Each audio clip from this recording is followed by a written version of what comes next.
Hi there. As many of you have completed the work of your initial TP cast of your group's poem, I thought it might be a good time to remind you of what is expected for the next stages of research, especially since we had to go through things so very quickly in seminar this past week. I'm going to draw your attention to the two charts again, just to remind you of what's expected. Clearly, you can read the directions that are there and go back through those. But when we look at the first chart, the very first thing that we're asking you to consider would be the historical elements or contexts from the period in which the poem was written, was set, and was published. So the first thing you're going to want to do is a quick search to see when your author wrote and or published the poem. From there, you want to start to do basic searches to see what was happening within the time period when this poem was written. As you can see on the chart, you can consider politics, religion, any conflicts that were going on, other important global, national, or local events in the time era.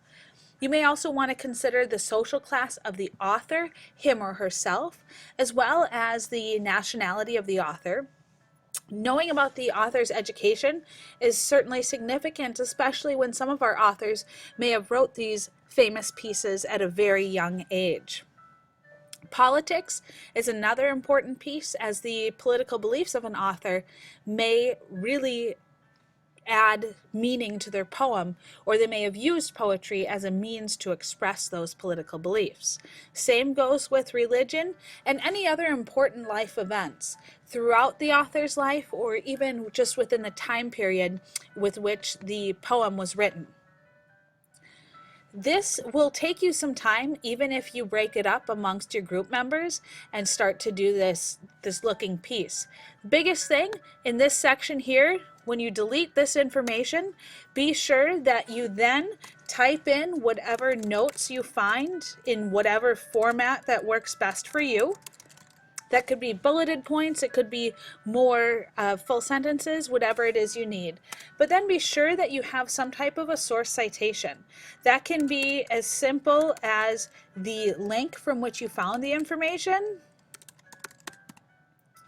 and go from there. But you want to be sure that you can easily access the source again.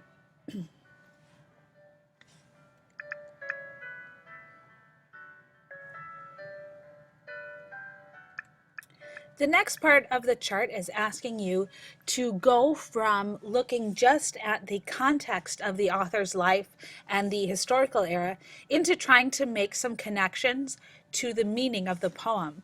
This column here is where you would put those connections again in some type of a note form. Remember though, not everything that happened in the era is necessarily significant to the writing or the analysis of the poem itself. So be cautious of trying to fill out every single box here and really focus in on between 3 or 4 that seem to be the most significant. The second chart is where you're really going to be putting all of the information related to the analysis of the poem that you get from outside sources.